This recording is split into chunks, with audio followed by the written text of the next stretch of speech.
y'all. I'm on my morning walk right now, but I want to talk about really quick Euphoria. If you guys don't know, season 3, episode 1 of Euphoria came out last night. Just a quick warning, spoiler alerts.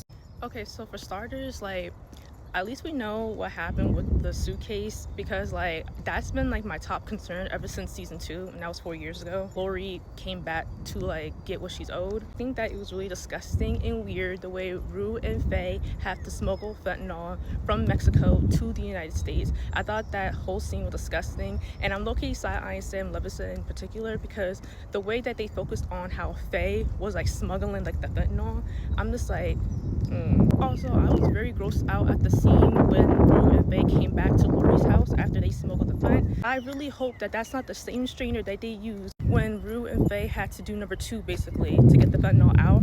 I really hope that's not the same strainer that they used to make spaghetti, because that is so gross. And they're all at the dinner table just eating and tearing it up. I'm like, oh nah, come on now. Then meanwhile, over here with Nate and Cassie, really Cassie, a ghetto wedding, saying that you don't want to get a wedding?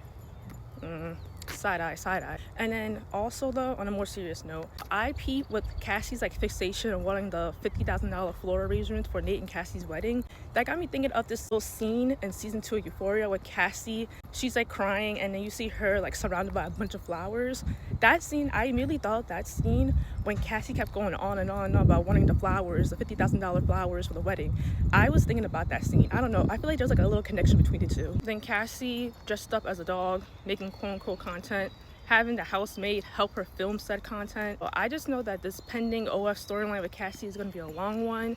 And also, not only that, Maddie too, helping her with the OF content. My prediction for this season is that I feel like Maddie is going to set up Cassie, because when as you've seen from the trailers so far for season 3, to me Maddie seemed a little bit too eager, offering to help Cassie with her OF content. Cassie being excited to take up on that offer, she was too gullible in that sense. And you know who else was gullible too? Rue. When Rue was talking to Alamo, and she was telling Alamo all her business, how she got the suitcase from Lori, and how now she's paying it back by working for her, and how much she hates the job, this, that, and the third. Look how Alamo is listening real closely, and I'm thinking to myself, I'm oh my god, Rue, she is gonna regret telling him this. So Lexi's just Rue, if you become a Christian, I'm not gonna be friends with you. Rue was why? And then Lexi was just because they're judgmental. And I'm just I know that's right, Lexi. Those are basically my thoughts on season 3, episode 1 of Euphoria. Hey everybody, and let's talk about season 3, episode 2 of Euphoria, America My Dream. Found it interesting how during the phone conversation between Alamo and Lori called Alamo a pig, and Alamo was so hurt and offended. Pretty much compared being called a pig worse than being called an N-word. It was so crazy to see Kadeem Hardison in season 3 of Euphoria. I'm not shocked though, in a sense, because he was announced as a cast member for this season last year. I personally know Kadeem Hardison as Dwayne from A Different World. You know. Zendaya and Kadeem Hardison uniting on Euphoria, because if you guys didn't know, both of them played in the show Casey Undercover on Disney Channel. Kadeem Hardison's character, he is the strip club manager for one of Alamo's strip clubs that he owns. We do see one of many new characters named Angel. I thought that those pictures before the season came out of Angel and Rue, I thought that this was when Angel finds out that Rue has gone to see Jules, and she finds out about Rue and Jules' relationship, only because the outfit that Rue is wearing in those pictures is the same outfit that she wears when she visits Jules in her upscale apartment. But no, actually, that was a scene where Rue, she is trying to get Angel to go to rehab, kind of staging a intervention of sorts. And even though she fights it off at first, she ends up going to the rehab center, which I already knew that the rehab center was going to be kind of fraudulent in a sense, because Alamo said that he would pay for Angel's rehab treatment, and also he has some type of partnership or deal with the rehab centers. Also, we see Eric Dane, rest in peace, aka Cal Jacobs, in Euphoria for the first time this season. And we found out that he narrowly avoided jail time for the crimes that he did. And I didn't even mention Rosalia being in this episode. Rosalia played the girl with the neck brace at Alamo's strip club. Rosalia's character was just I need this on so I can win this lawsuit. One of the biggest moments of last night's episode is how we get into how Maddie was able to get that assistant's job at the PR agency, the management agency that she works at now.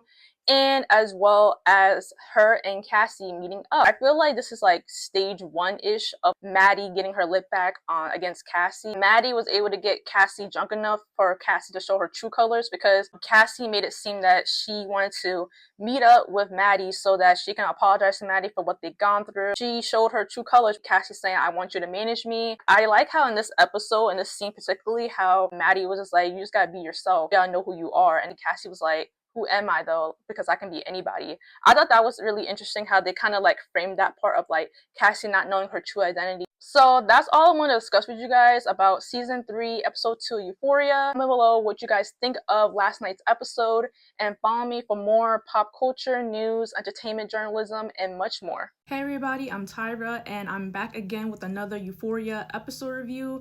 I'm going to talk about last night's episode of Euphoria, season 3, episode 3, aka Nate and Cassie's wedding. So Nas, the loan shark, quietly crashes Nate and Cassie's wedding by confronting Nate.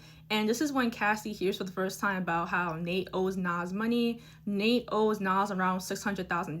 Lexi hears this conversation. Cassie's friend, she hears this conversation as well, and she once again goes to her husband and they start gossiping. I wanted to mention this couple too in last week's episode review, but the video was going to be too long if I did.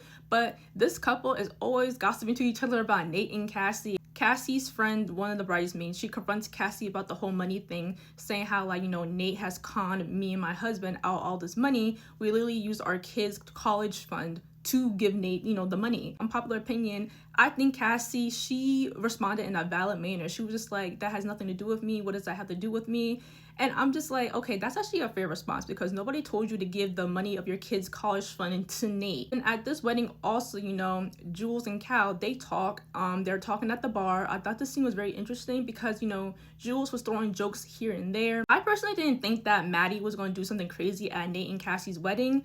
But, you know, one of the more like funnier parts, but the more cooler parts of this wedding was that BB, aka Vape Girl, came to the wedding. Towards the end of the episode, when Nate and Cassie come home from their wedding, Nas and his security guard are waiting at their house.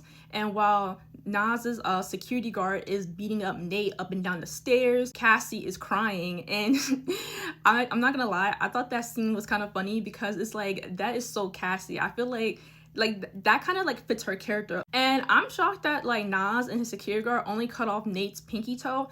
I'm not gonna lie, I thought that they were gonna cut off his whole foot. Meanwhile with Rue, Rue goes with Bishop to Lori's house. Bishop kills Lori's bird that she loves so dearly. And in the episode, Rue gets pulled over, and it's the DEA. Like that the DEA might cut Rue a deal if Rue helps them out. Rue was on the phone with Fez. Unfortunately, we weren't able to hear his voice, but you know, Rue is on the phone with Fez. It was like a collect call from the jail, and they're talking on the phone, and Rue was talking about like, oh, like, what do you mean, like, you're gonna like escape jail? And I'm thinking to myself, like, don't they know that this call is like recorded? Like, all jail calls are recorded. So comment what your thoughts on last night's episode of Euphoria, and follow me for more journalism content. Hey everybody, my name is Tyra, and let's get into last night's episode of Euphoria. Rue ends up getting arrested and interrogated by the DEA. Immediately, she should have asked for a lawyer. If you check my previous Euphoria reviews, I was right when I said that DEA will most likely cut a deal with Rue if she helps them out, which they basically did, as they made Rue a CI. So we do see a new character in last night's episode named Kitty. She is the new employee at the strip club, replacing Angel. Meanwhile, with Cassie, she ends up leaving Nate with Maddie, and they run off, and Cassie ends up getting a makeover. One of the biggest highlights of last night's episode was the scene between Rue, Maddie, Cassie, and Lexi. Maddie and Cassie are doing a photo shoot. Maddie's taking pictures of Cassie. Rue is begging Maddie for a drug connect because she needs a connect for her CI thing. And Lexi is looking at all three of them with disgust and disappointment. Lexi says to the three of them, you're looking for drugs, you're selling your body on your porn site, and you're like an internet pimp. Lexi is worried about her job as a TV assistant to Patty. Lexi, she invites Jules on set for her to paint a like fictional painting for the show. This painting has lots of nudity in it. And then basically Patty and the producers on set are just like, well, we're gonna have to like punt this scene and push it back to next week. Patty is like expressing to Lexi like very intensely about how much money that they lost by pushing this scene to next week. Telling Lexi like, don't be a net negative. So then Nate, you know, he's going through it. He literally was like on his knees begging to the planning and zoning board to let him build his sun seller's business around the endangered flowers. They said no, even after all the begging and pleading, and even Nate reciting like a Bible verse. They still said no. Maddie and Cassie, they end up going to Brandon Fontaine's house party. Cassie, she was nervous at first. She ends up dancing on top of like a table with Caitlin. If you guys don't remember who Caitlin is the girl that Maddie managed that she had to fire because her boss told her so. This gets Brandon's attention, so much so that he ends up going downstairs and dancing with the three of them. Brandon asks them like, hey, you guys want to come to my room and have more fun? Caitlin goes, I have Coke. Cassie's like, I love Coke. So all three of them, they go to Brandon's room. Caitlin and Cassie are basically fighting for Brandon's attention, especially after Cassie tells Caitlin that Maddie is basically her rep, her agent. Cassie pretty much won in that sense because Caitlin, after she snorted some Coke off of Brandon, she immediately went to the bathroom and starts throwing up. Success for Cassie, her phone's blowing up, and then Maddie was just like, now what you need to do is you need to keep this attention going. Then Cassie, she ends up pawning the wedding ring and she ends up moving into a new apartment within Lexi's apartment complex. And once she moves in, she starts taking what we assume to be like nude photos of herself. It is also a callback to season 1 when Cassie was taking nude pictures of herself in Lexi and Cassie's like shared room. So Rue is already putting her life on the line as a CI. In the poker scene, Alma is intensely grilling her after Rue suggested that she could contact her connects in Mexico to get more stash. And Alma is really going in on her. And then he asks Rue, oh, are you using again? Rue uses this as a way to get herself out of the situation. She was like, yeah, I had a slip up. I'm sorry. However, though, Magic, aka Rosalia's character, is really going in on Rue. Rue forgot her phone in Big Eddie's office, and Rosalia's character Magic is telling Big Eddie like she can't be trusted, like I don't trust her, something's off with her. His phone is bugged by the DEA. So when Rue goes back in to get it, the contact for her mom calls, but when she answers is really the DEA. And one of the officers that interrogated Rue, Jimenez, he says you've been compromised, like you need to discredit whatever that girl said about you. So Rue and Magic, they're going back and forth, calling each other liars. Harley and Wayne, two of Lori's employees, they come in wearing Obama masks and robs the strip club. They went to Big Eddie's office, they shot him in his gut, they were able to get whatever that was in the safe. Rue actually is able to like see the combination that Big Eddie put in to open up the safe because in previous episodes, Big Eddie will have Rue turn around and not like, to not see the combination number. So after Harley and Wayne, they get the stuff from the safe, they leave. Magic is on the phone with Bishop. Bishop's telling her, okay, zoom in on the driver's plates. And Magic was like, I can't see it. She's like, I can't see the guys because they have masks on. But she was able to see the bottom half of the getaway driver. Magic, she says, oh, this person has big lips. Myself, the audience, Rue, we all immediately knew that she was talking about Faye.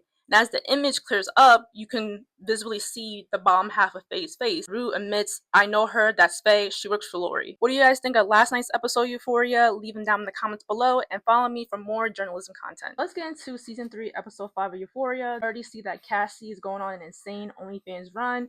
Maddie is her manager. Then at one point, Cassie has gone on a run of going on these podcasts that are like Manosphere and Red Pill centered, including a podcast that was hosted by Trisha Paytas. Sydney Sweeney really felt at home doing these scenes. But then you can like obviously tell that Stan Livingston producers added this type of scene into the episode due to Sydney Sweeney's controversies last summer.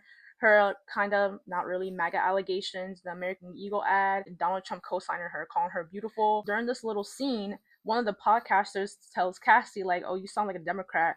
And then Cassie's gonna look at the camera, smile, and be like, I'm not an arsler.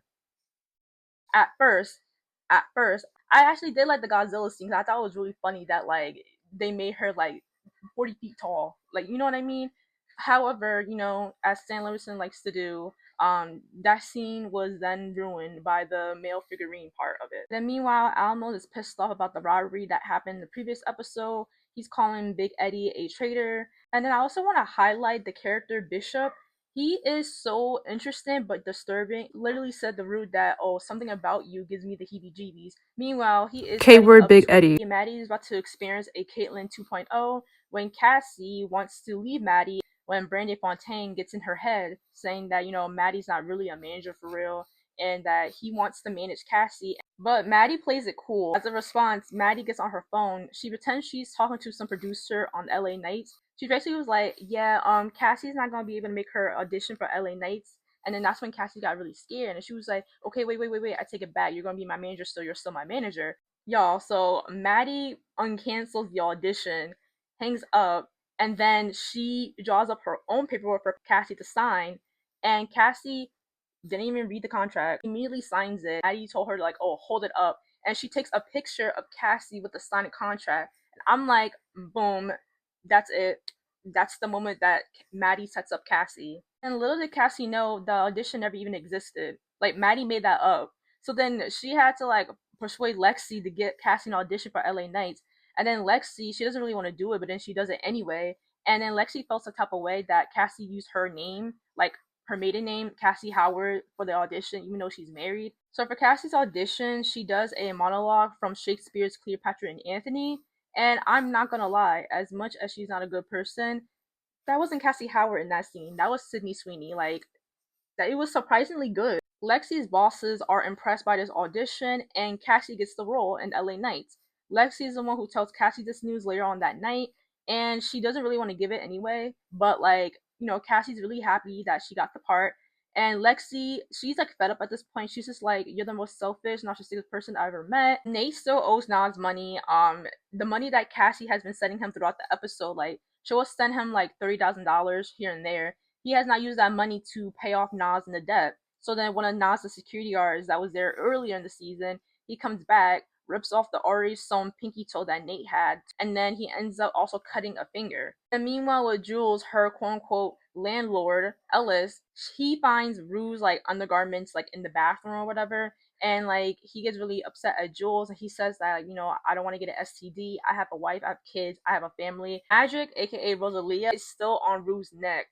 Magic finds a bag of coke in her locker at the strip club, and she immediately goes to Alamo and basically reiterates what she told Big Eddie. Bishop, he pretty much like backs up what Magic was telling him, because Bishop was the one who told Magic to check the security cameras to see like who robbed like the strip club. So then Magic mentions to Alamo that like Rue didn't recognize Harley and Wayne, two of Lori's employees, the one that robbed the strip club, and that's when officially Alamo, Bishop, G, they're all like onto Rue. So towards the end of the episode, Maddie and Rue are at a diner and they're talking about equanimity and that Jesus is coming. And then right when like they mention how Jesus is coming, we see Bishop. That's a connection to the Bible. We see Bishop outside, and then that's when Alma comes in, and Alma goes, "Oh, Ruby Bennett, what a coincidence." Another callback to season 2 when Lori says this to Rue. So Alma sends Rue to Bishop and G, where they take her to someplace else, and Bishop and G, they take Rue's phone, and so we get an interesting scene between Alma and Maddie. They're like back and forth talking, getting to know each other in a sense. They're very both money hungry in this conversation. So Maddie is telling Alma the comparison between how Hollywood made $8 billion last year and how OnlyFans made $7 billion last year, and basically there's a lot of money on the table. And then Alma talks about how a lot of people think they're too good to cash in on work and the stigma behind it. And Maddie goes, "I'm not," and then Alma goes, "I'm not either." So very money hungry, both of them. Rue literally digs herself a grave, like literally digs herself a grave, and then we see Alma racing down with a horse towards Rue, and that's how the episode ends. And yeah, that's season 3, episode 5 of Euphoria. Hey everybody, I'm looking a little crazy right now because I just finished working out, but I'm here to talk about season 3, episode 6 of Euphoria. So the episode starts off with like a backstory about Alamo. During his childhood, his mom was an S worker, and there was a new man in their life named Preston. He has like a really like big burn mark that's all over his face basically, and according to the backstory of him is that Preston used to work at a chemical factory and a vat blown up in his face, and so he was waiting for the lawsuit money to come in, which eventually it does come in. And once he gets this lawsuit money, Alamo's mom and Preston, they start buying all this lavish, luxurious like house decor. Alamo's mom literally gets like a Cartier necklace. With the lawsuit money, I don't know why like all three of them could have just packed their bags and moved, but we'll get to that later. They literally end up taking like a little vacation for Labor Day weekend. Preston wants to marry Alamo's mother, but things change when they get back from their house from the Labor Day vacation. Family got quote unquote robbed, and Alamo's mother,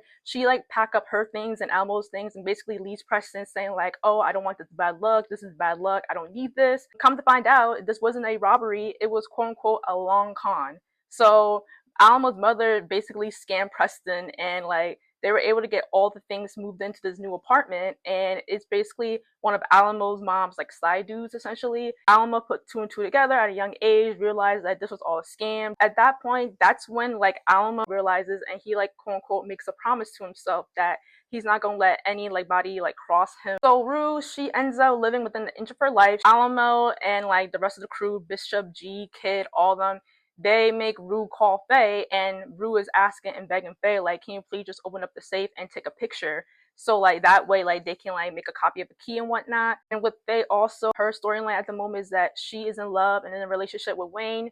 Yes, Confederate Wayne. Yes, the same Wayne who got a swastika hanging up in his room. They're in love. Like, this man literally tatted a swastika on Faye's back. Faye and Wayne are trying to have a baby. Well, mostly Wayne wants to have a baby. He says, quote, only thing you should be carrying is some fair-skinned babies. Yikes.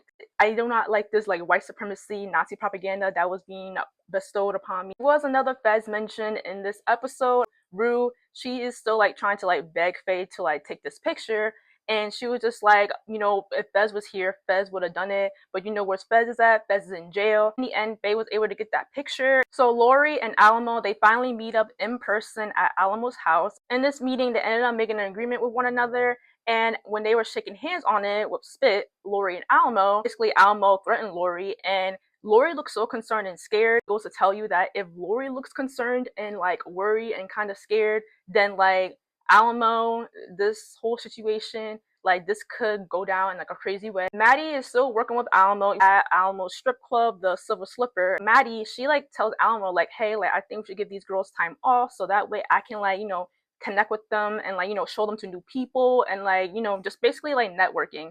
And Alamo, he gets really like mad about this, and he was just like, I didn't agree with that. That's not part of the agreement. And then also Bishop was there as well, and Bishop and Maddie meet.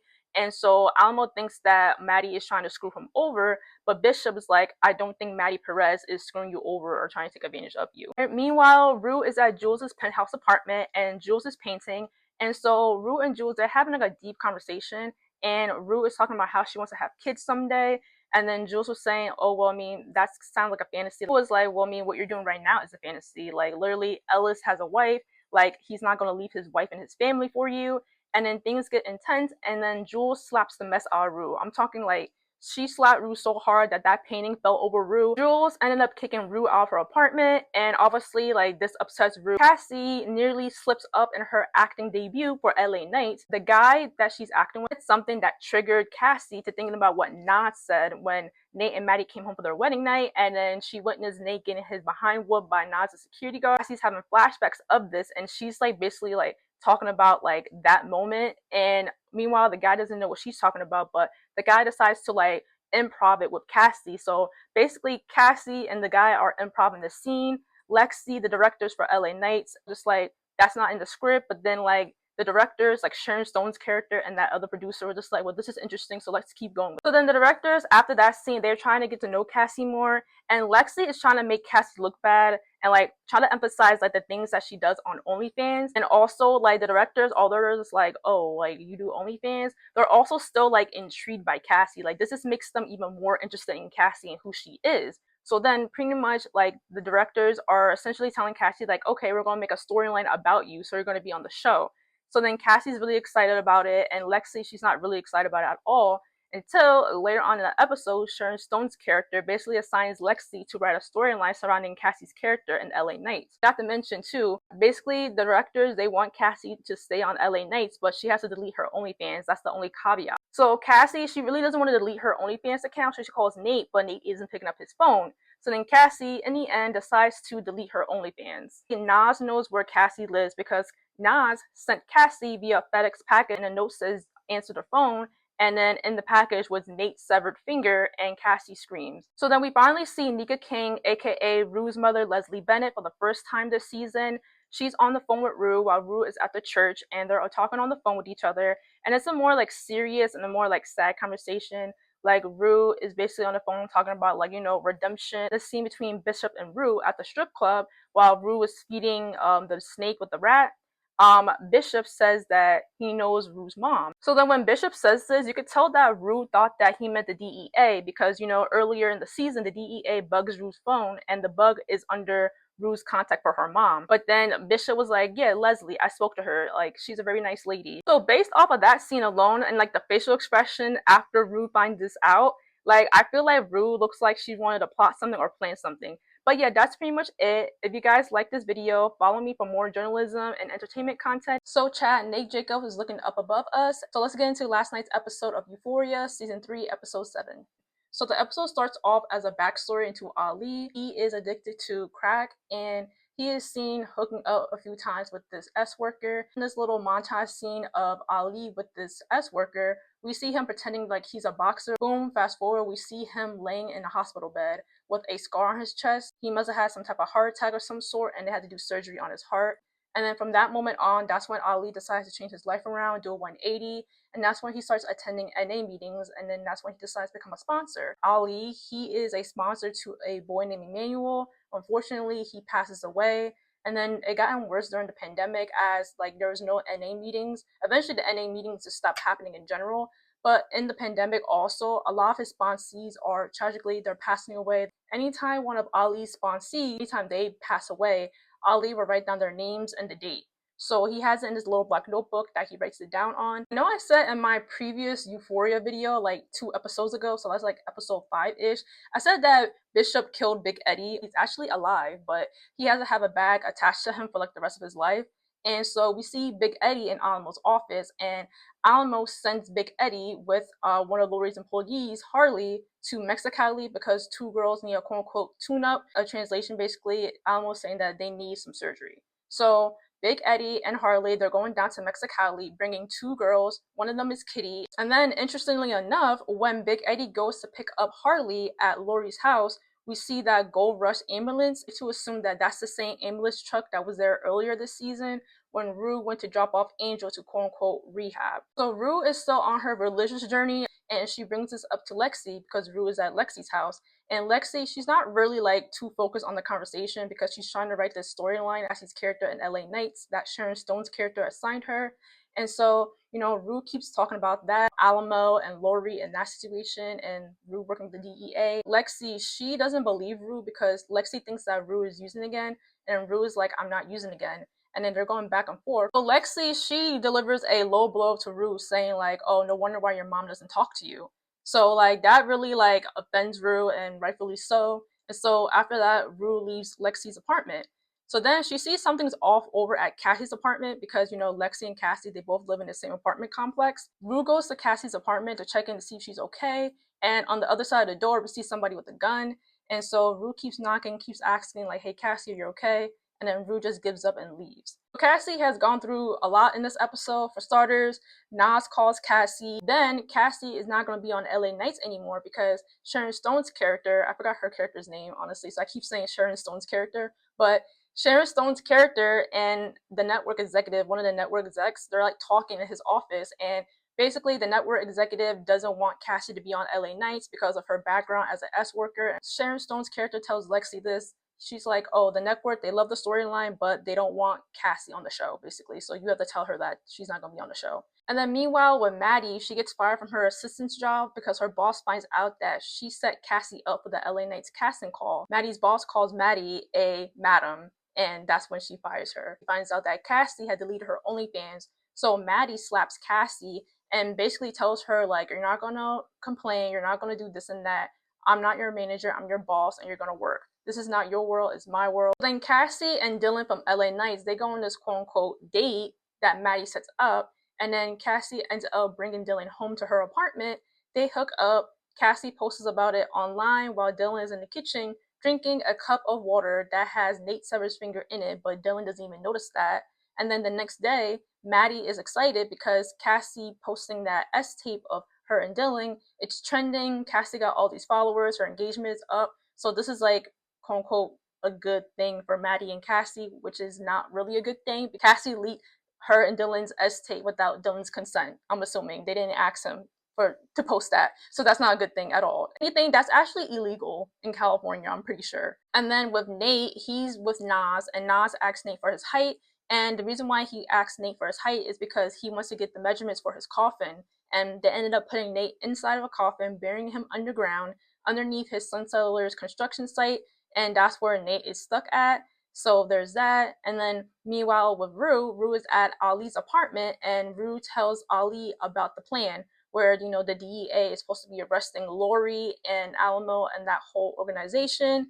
And so Ali, he really wants like Rue to be careful. And then Rue also tells Ali about her like religious like revelation, seeing the burning of the Joshua tree from last week's episode.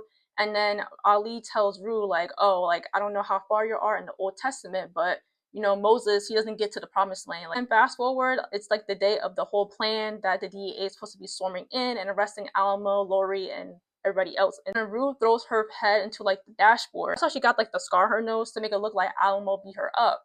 So Rue goes to Lori's, and you know, she's kind of like pleading her case. And so like Lori, Wayne, Harley, that whole like group, they're all just like, like I don't know. They don't know whether or not to trust Rue. And then also like Wayne cuts Rue's hand when like they're supposed to like shake on it. And also Cassie gets tied up in her own apartment. That's what we see in that screenshot of Cassie getting tied up like earlier in the season. She gets tied up by Nas and Arthur, which is Nas' security guard. Finally found out his name after all this time. Yeah, she gets tied up, and basically Nas tells Cassie that she has like 72 hours to get the $1 million to pay off, you know, the debt. And the reason why he says 72 hours is because that's how long people typically can survive without water, referring to Nate. Maddie finds out about the $1 million debt. Maddie, she unfortunately has to sleep with Alamo in order to get this $1 million. And there's like a little meetup scene between Cassie, Nas, and Arthur, and then Alamo and Maddie. Alamo shoots and kills Nas. He shoots him twice. And then Arthur, Maddie, and Cassie, they all get Nate from underground. And then when they open his casket, we see Nate dead because he died by getting bit by a snake that went into his casket. And then lastly, Faye tries to help Rue with getting the money out the safe. Turns out there's no money at the safe at Lori's house. There's a bunch of driver's licenses, and then we see Angel's driver's license. And basically it confirms that the girls at the strip club are being trafficked. Faye gets paranoid, Rue tries to calm her down, and then Faye yells out for Wayne for help, and that's how the episode ends. Y'all, rest in peace to Rue Bennett. She has gone to glory last night. Last night was the season 3 finale of Euphoria, as well as the final episode for the entire Euphoria series. It's been confirmed by HBO that Euphoria has officially ended after 3 seasons. So Rue escapes Lori's house with all the stuff that was in the safe. She is getting chased and shot at by Wayne. She's able to run away, but Harley on horseback, he like lassos Rue, so he takes like the rope and then throws it over. It gets Rue, and then he drags Rue back to like Lori's property. But G, he sees this from up the hills. He shoots at Harley. Harley's shot, and then Rue is able to escape, and then her and G go back to Alamo's. Then meanwhile, Cassie and Maddie are at a diner after seeing Nate's dead body. Cassie and Maddie, they're silent at first until Maddie asks, "What do I do now?" So then Cassie goes over to Maddie's side of the table, sits next to her, hugs her, and says, "We'll figure it out together." Alamo gives Rue a Percocet to deal with like the pain. And so like Alamo, he like clearly knew what he was doing when he gave Rue a Percocet, and not only that, but a bottle of pills and some money. And he was like, "Oh, you know, take a week off. You deserve it. I appreciate what you've been doing. Just take a week off." And then Big Eddie, this white boy, Kitty and Christina, the 2 strippers, they're in Mexico because they're getting plastic surgery done, Kitty and Christina. And then Bishop is there as well, like overseeing everything. And then Harley, he basically figures out that it was like Faye who let Rue out. And then Wayne is like, "No, that it wasn't Faye. Like Faye was the one who woke me up." And then when Wayne goes to the bathroom, he figures out and realizes that it has been a setup because the drugs that he took was laxatives. It wasn't like the real drugs. So then the DEA, they're coming in hot. They're swarming Lori's house, and Wayne and Faye, they like make a run for it. They escape, and then like once like the feds get in, they arrest Mitch. They arrest Harley. Lori, she goes on the roof, and then she's like, "I can't go back to jail. I can't go back to jail." And she ends up offing herself by jumping off the roof. And then when the DEA opens up the floorboards into like the ambulance truck, they see there's nothing underneath, and that's because back in Mexico, Bishop switched ambulance trucks. So Bishop took the truck that was filled with the kilos of drugs, and he drives it back to Alamo's house, and he brings it to Alamo. So then we see Ali waking up, and then he goes into like the living room, and Rue is sitting down like watching TV. And then we see on the news on their TV that Fez has escaped prison, and so Rue is freaking out. She's like, "Oh, I said that if Fez ever escapes prison, I'll be the one to pick him up." So then Rue grabs her keys and she heads out. And then as she's driving, we see Rue stopping at Bez's convenience store where he will like sell his drugs at from like the beginning of the series. And then after that, like she tries to get into her neighborhood, but the cops have that blocked off. So then Rue, she like cuts through and like escapes from the cops, and like she's able to get inside her house through her bedroom window. Goes into the kitchen of her house, and then that's when we see Rue's mom, and then his mom like reaches out for her, and then that's when we cut to Rue now. Like, she is trying to like reach out for her mom, and then that's when as viewers we realize that this is a hallucination. I already knew that Rue was hallucinating was when like there was like a montage scene of like Rue and Fez together. So then that's when I realized like, oh my god, like she's about to like die. And then not only that, also when Rue was driving, there was like a little montage scene of like, you know, season 1 Rue looking out the window, and it looks like season 1 Rue is looking at season 3 Rue, but then also it's also like season 1 Rue looking at season 1 Jules for the first time. So then it was like that type of montage going on as well. And then like the next day, which is like the real actual thing that happens, Ollie wakes up and he tries to wake up Rue, and Rue's not waking up, and Rue is dead. So Rue, she tragically passes away after she like takes some of the pills that Almo gave her. The pills were laced with fentanyl because Ali, he takes one of the pills and like he tests it out to see if there was fent in it, and there was fentanyl in the pills. And back to Cassie. Cassie and Maddie are now living in Cassie and Nate's house.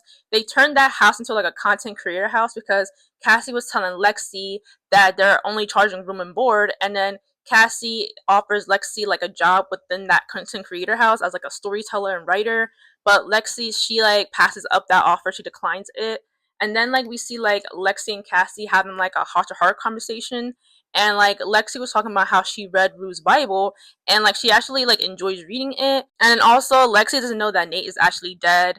All that she knows is that Nate quote unquote disappears. And then meanwhile with Maddie, Maddie is in the car with Bishop, and I'm not gonna lie, I seen like a little bit of like, you know, romantic kind of tension between Maddie and Bishop. And so like Bishop's taking Maddie to Alamo at the strip club, and then Alamo and Maddie, they're talking, and then like, oh my god, this grossed me out.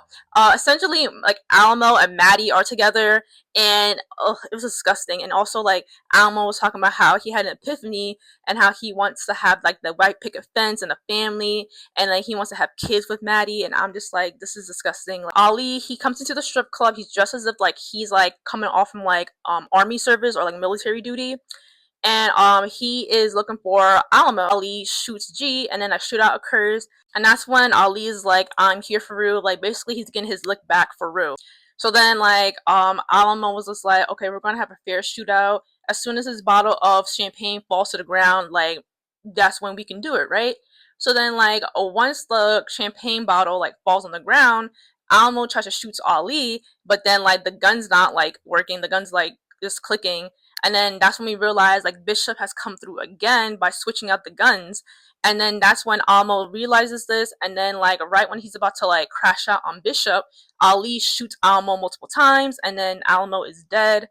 So then Bishop, he lets Ali go free, and then he offers to take Maddie home. So then he ends up taking Maddie and Kitty home. Then towards the end of the episode, Ali drives down to the house that Rue was at the beginning of season 3 with the girl that took Rue to like the little bus station.